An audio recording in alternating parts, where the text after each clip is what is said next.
find the smallest integer n such that 3n is a perfect square and such that 5n is a perfect cube. That's a quite interesting question. So let's try to answer that.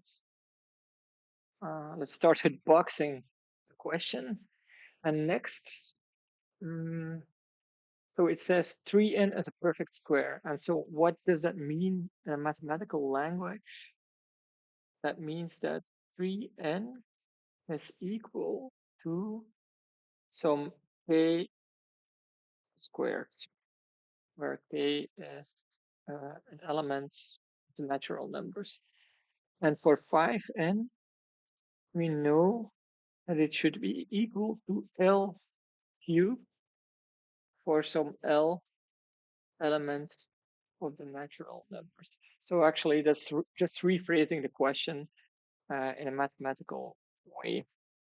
Then the strategy we're going to follow here is we're going to use the fact that factors on the left side of the equation need to appear also on the right side of the equation. In other words, this 3 needs to be a factor of k squared, and this 5 needs to be a factor of L cubed. And if 3 is a factor of k squared, it also needs to be a factor of k. So we can write that k is equal to 3k1 for some k1, and that L is equal to 5 times L1 for some k1, L1 element of the natural numbers. So natural numbers being regular numbers 1, 2, 3, 4, and so on. So yeah, we can substitute. We know a bit more about k and l now, and we can substitute 3k1 and 5l1 in k and l in the previous equation. So let's do that. 3n is equal to 3 times k1 squared is 9 times k1 squared. And for the L equation, we have 5n is equal to 5l1 cubed. So, and that's equal to 125 L1. There is actually no need to explicitly calculate this cube of 5, but yeah, we did it anyway. And now we can further simplify this equation. So n is equal to 3 times k1 squared, and n is also equal to 25 times L1 cubed. So for some k and L1. That's quite nice because we can set these two equal to each other. Let's continue on the right side. So let's set 3k1 squared equal to 25 L1 cube. Then again, actually, we apply the same reasoning that factors on the left need to appear on the right and the other way around.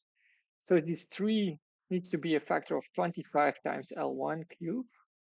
But of course, 3 is not a factor of 25. So it needs to be a factor of L1. So we find that L1 is actually 3 times some L2.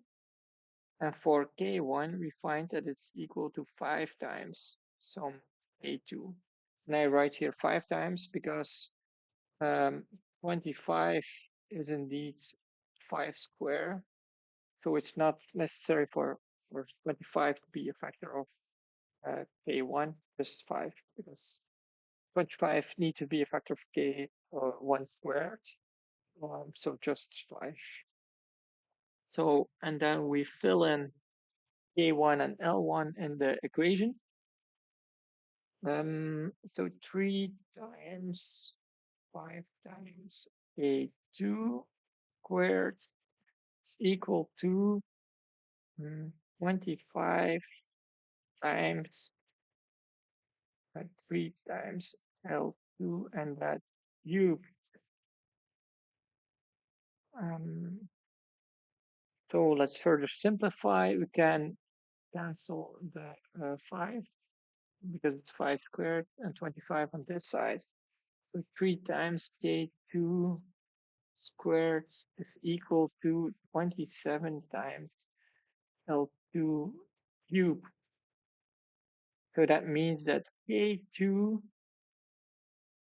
is equal to 9 times L2 cube.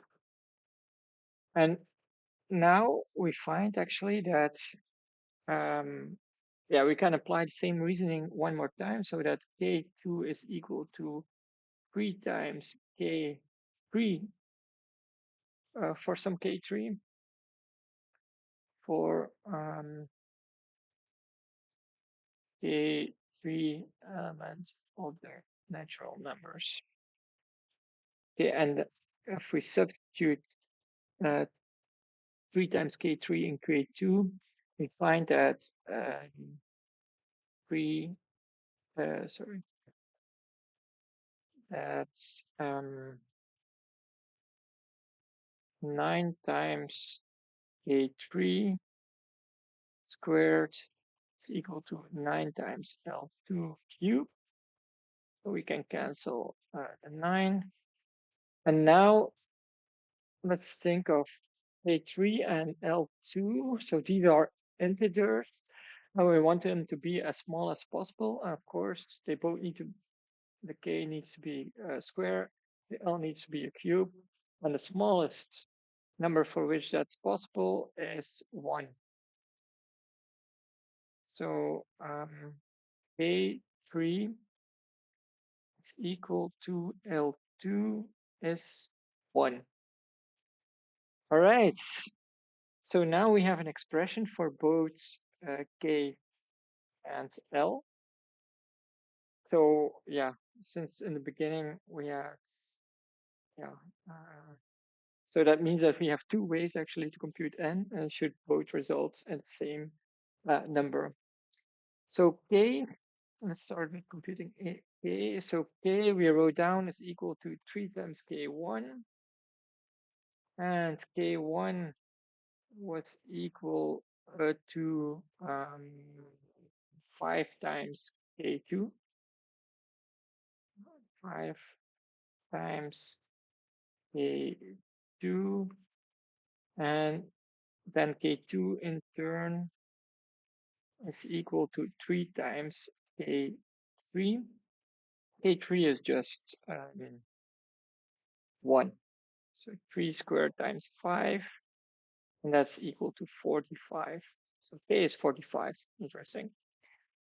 L on that, for that matter, is equal to 5 times L1. L1 was equal to 3 times L2, and L2 is just 1, so 5 times 3 is equal to 15.